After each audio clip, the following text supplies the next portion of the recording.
নমস্কার বন্ধুরা, ড্রিম ক্যাচারের আরও একটা নতুন ভিডিওতে তোমাদের সবাইকে স্বাগত জানাচ্ছি। আর তোমরা সবাই কেমন আছো? আশা করছি খুব ভালো আছো। আর এদিকে দেখো, আমাদের তো প্রায় বিয়ে শেষ হয়ে গেছে। বিয়ে শেষ হয়ে যাওয়ার পরে এবার আজকের দিন যেটা হচ্ছে সেটা হচ্ছে আমাদের বধূবরণ। বধূবরণ মানেই মামির আজকে বাড়িতে বধূবরণ হচ্ছে, তো সেই জন্য বধূবরণের ডেকোরেশনটাও আমার ঘরেই ছিল যে আমাকে করে দিতে হবে। সেই মতনই আমি একটা ডেকোরেশন করছিলাম ছাদের উপরে, যে স্টেজটা ছিল সেই স্টেজের উপরে একটা বধূবরণের ব্যাকড্রপ করছিলাম। আর এই হচ্ছে আমার ভাই, পিসির ছেলে। সে আমাকে হেল্প করে, আমি ওকে রেখেছিলাম আমাকে হেল্প করে। সে এত সাই ক্যামেরার সামনে তো আসে না। উল্টে ওকে আমি বলছিলাম যে আমাকে একটু ক্যামেরা করে দে, সে ক্যামেরাটাও ও করে দিতে পারছিল না। তো সেই নিয়ে আমি ওর একটু পেছনে লাগছিলাম, এইটাই করছিলাম। যে কোনো ধরনের ডেকোরেশনের থিমটা আমি চেষ্টা করি ট্র্যাডিশনাল রাখার জন্য। আমার ভীষণ ভালো লাগে যে ট্র্যাডিশনালের উপরে কোনো জিনিসপত্র করে বা ডেকোরেশন করতে। বেসিক্যালি আমি চাই যে আমি এর উপরে একটা স্পেশালিটি রাখতে, যে ট্র্যাডিশনের উপরেই এই তো যেমন ধরো কুলো, মাদুর, তারপরে যেগুলো ডালি দেখছো সেই ডালি, এই সমস্ত চালুন, এই সমস্ত জিনিস দিয়ে আমি খুব ভালোবাসি ডেকোরেশন করতে। তো এই থিমটাও তাই ছিল।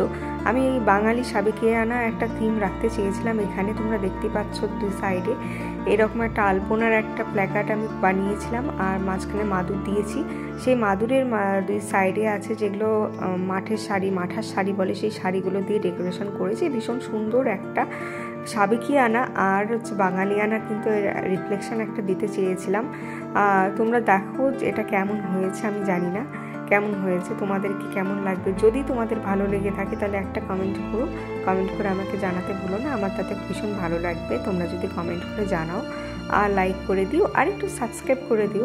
আর তোমরা যদি এই ধরনের ডেকোরেশন করতে যাও তাহলেও কিন্তু আমার সঙ্গে কন্ট্যাক্ট করতে পারো। তো আমি এখানে বোঝাচ্ছিলাম এই কাকুদেরকে। কাকুরা ভীষণই ভালো ছিল। ওরা ফার্স্ট টাইম এরকম কাজ করেছে। একটু প্রথম দিকে কাকুদের বুঝতে অসুবিধা হচ্ছিল, কিন্তু আমি বলে দিচ্ছিলাম, আর কাকুরাও ভীষণ মজা পাচ্ছিল এই ধরনের ডেকোরেশনগুলো করার। আর এই যে দেখো মাঝখানে যে তোমরা দেখতে পাচ্ছ বধূবরণের, এটা আমি নিজের হাতেই এঁকেছিলাম। তোমরা আমার ভিডিও আছে এখানে, সেই ভিডিওটা দেখে নিতে পারো। আর আমি এখানে একটু দেখছিলাম যে ঠিকঠাক বানাচ্ছে কিনা। এই ধরনের কাজ করতে কিন্তু আমার ভীষণই ভালো লাগে, আলাদা একটা শান্তি পাই জানো এই ধরনের কাজ করতে। আর যখন দেখি নিজের ভাবনাগুলো চোখের সামনে একটা এক্সিকিউট হচ্ছে, তখন যে কী পরিমাণে শান্তি লাগে সে আর বলে বোঝাতে পারবো না। যারা এরকম করবে তারাই হয়তো জানে। এরপরে আরও একটা ব্যাকড্রপ, যেটা একটা ঢুকতে সেলফি কর্নারের মতন আমি করছিলাম বধূবরণে, সেটাও আমি করে দিচ্ছি। এই মাদুরের যেটা দেখছো এটাও কিন্তু আমার হাতে বানানো। এই কাঁচ দিয়ে আর ক্লে দিয়ে আর জড়ি টড়ি দিয়ে আমি বানিয়েছিলাম। আর উপরে যে চাকতিগুলো দেখছো সেটা আমি গেছিলাম কিনতে, আর সেই ঝুড়ির ওখান থেকে কিনে এনেছি, আর বধূবরণ লিখে দিয়েছিলাম। এই পাখা দুটোও কিন্তু সেখান থেকেই কেনা।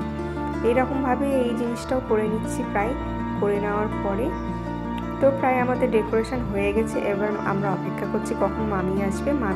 এই ডেকোরেশনগুলো দেখে মামি কেমন লাগবে। ডেকোরেশনটা মোটামুটি হয়ে যাওয়ার পরে এখানে আমি লাইটগুলো চেক করে নিচ্ছিলাম। এই লাইটটা ওয়ার্ম কালারে চাইছিলাম, তাহলে ডেকোরেশনটা বেশি ফোটে।